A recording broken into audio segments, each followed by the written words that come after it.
You are working way too hard for your money. Seriously. Most people think that the safe thing to do is save 15% of their paycheck and hope for the best.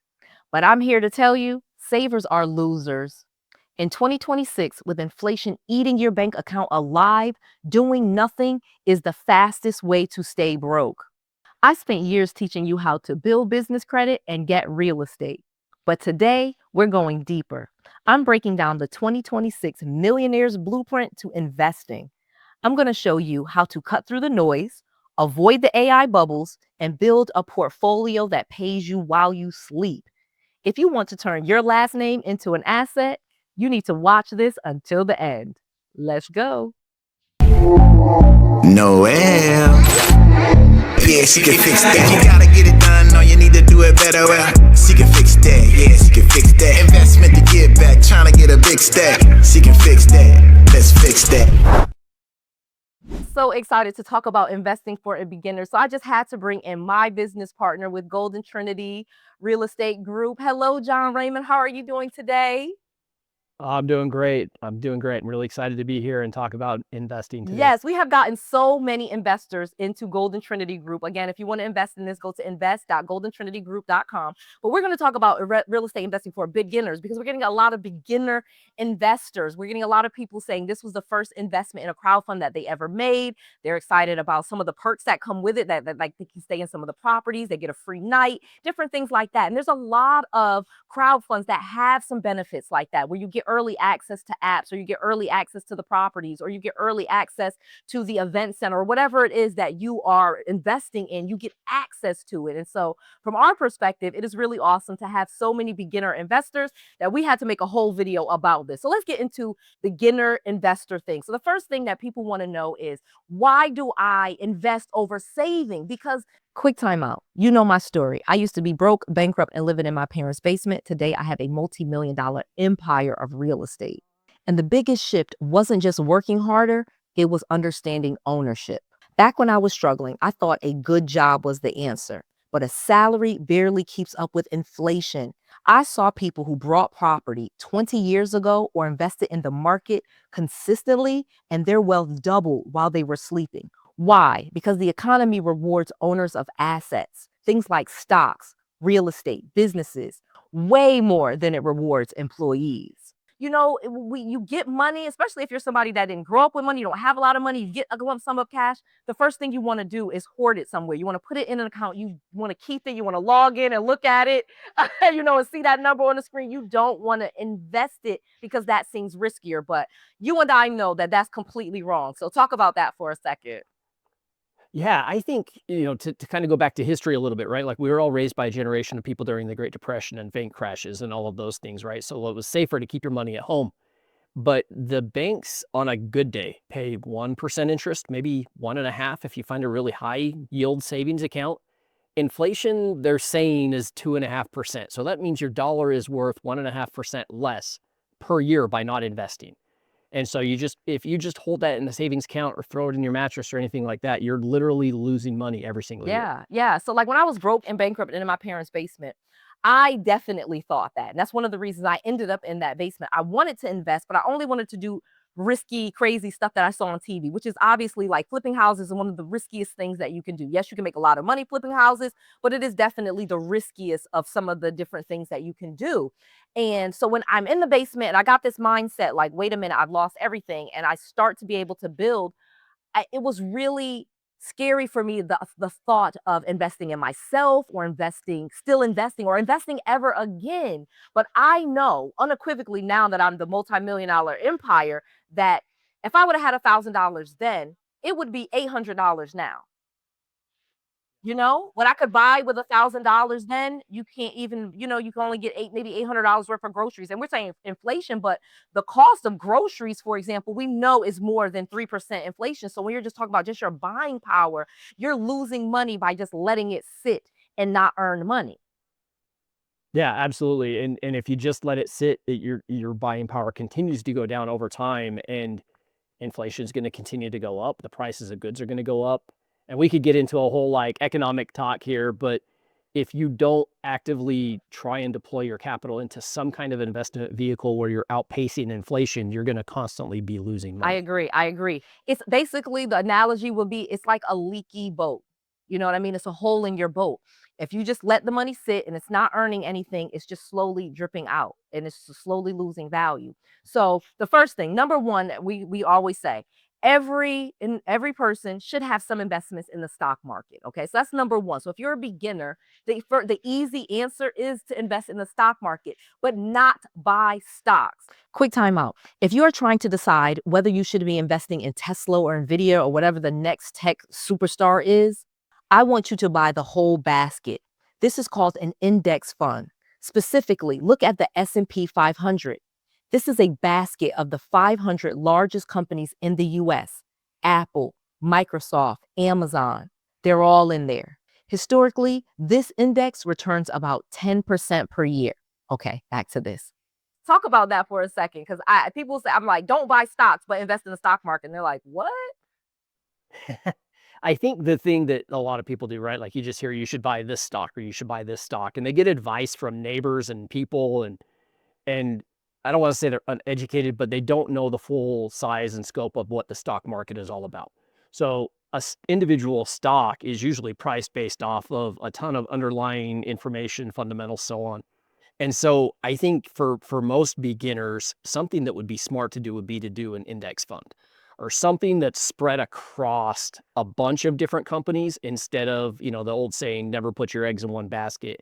If you're just buying one stock over and over and over again, or you're just increasing your risk if something happens, right? Like if we look at companies, nobody ever thought Kmart would go out of business or Right, Sears right. or Well, I like remember when companies like BlackBerry that. was the craze, and that was like the Yeah. best stock. And that is such a lesson in if you bought BlackBerry stock, it's worth like nothing now, pennies. Yeah, and so if you're just buying a stock, then your risk is super high. Right, but Um, an index fund obviously groups together a bunch of the companies in the Fortune 500, or the S&P 500. Sorry, I should say S&P 500. So that is definitely something more for a beginner, and just to put some money into there. I would say another thing is mutual funds. Those are really simple, very easy to find a mutual fund. Same concept basically, where it's a group of companies, maybe not necessarily from the S&P 500, but blue chip type companies. A lot of cases they diversify. Some high risk, some low risk. And buying some mutual funds or putting some money into some mutual funds is also a great investment for a beginner. I suggest. What else are you thinking?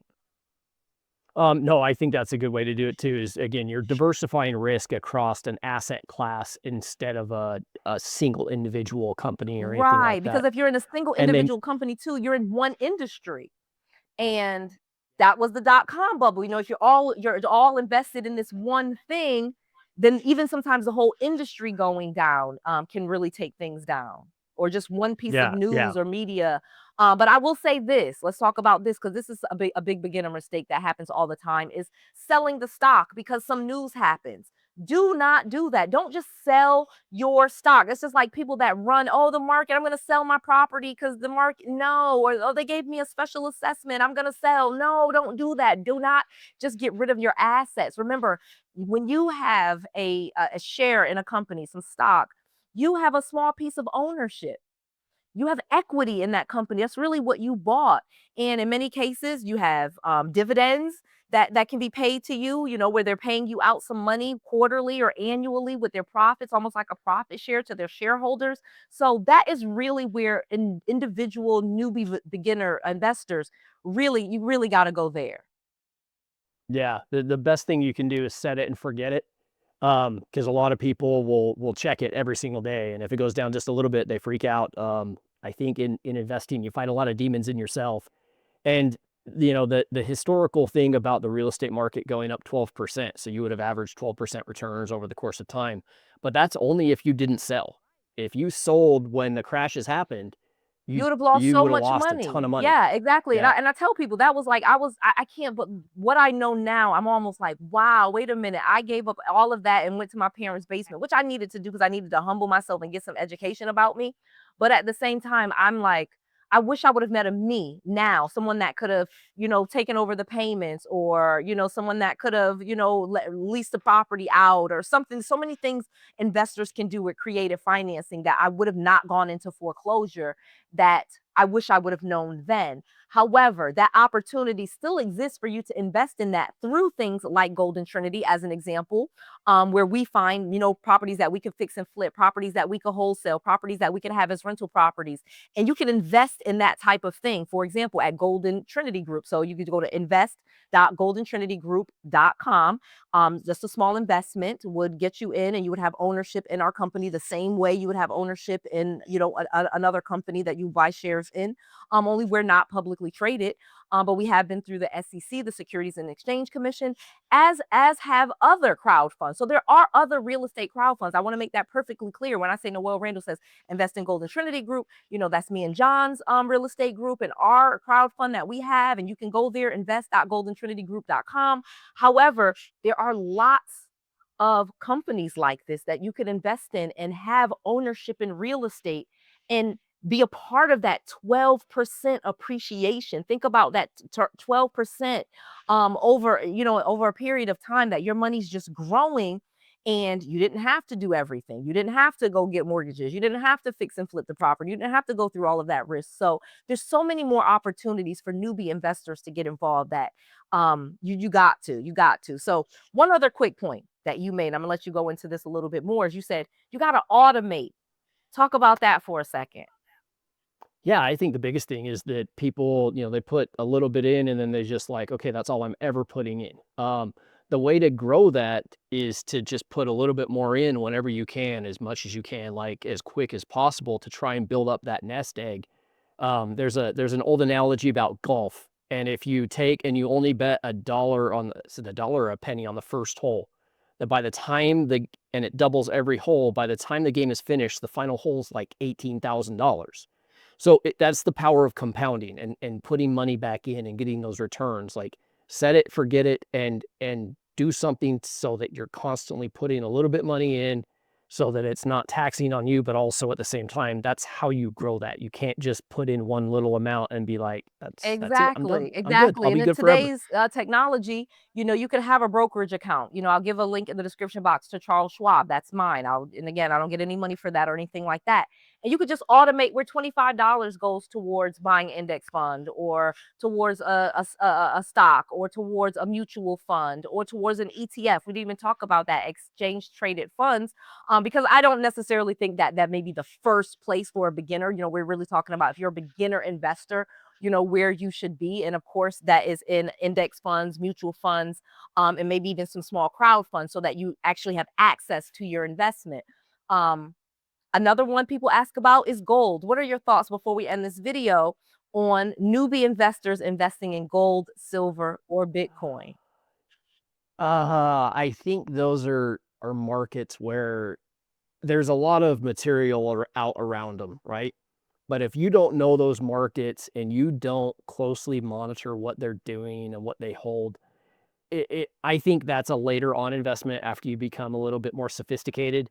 Um, I won't speak negatively about any of them right now, but I think it's something that new investors stick to, the more safer investments, the stuff that's, you're not trying to get moonshots with every investment.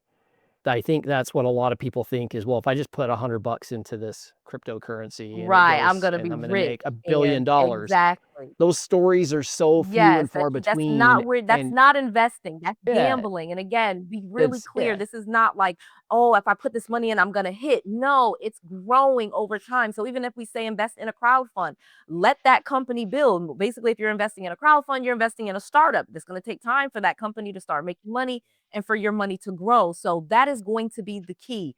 When we're talking investing, we're talking about putting your money to work. That's it. Making it work, letting it grow, not going up and digging it out immediately, or in 30 days the stock hit the roof and now I'm rich. That's not it. That's not investing, and it's not happening. It's not no, happening. and It is not it- happening. That's not how that works. You put the money in, you let it work, you pull it out in 10 years or whatever. right. 20 years is obviously better, especially the young people. If you're young, and think about, if you put There was a saying that if you bought an index fund in like the 80s, and you just put $100 in, it would be well over, it'd be nearly $2 million now.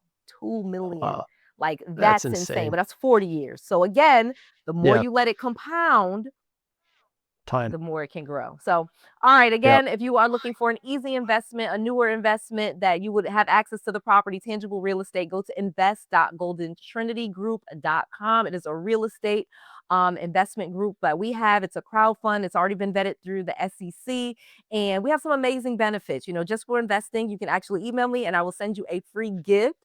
I've already had people take me up on that offer. Here's a couple of examples of people that have sent emails, and we have shipped them an amazing free gift. But you have other gifts that are right there in the crowdfund that we spell out, where you have access to the properties. If you invest just $1,000, you get a free night at one of our properties on a 3-night stay. And we already have properties that are working through New Res.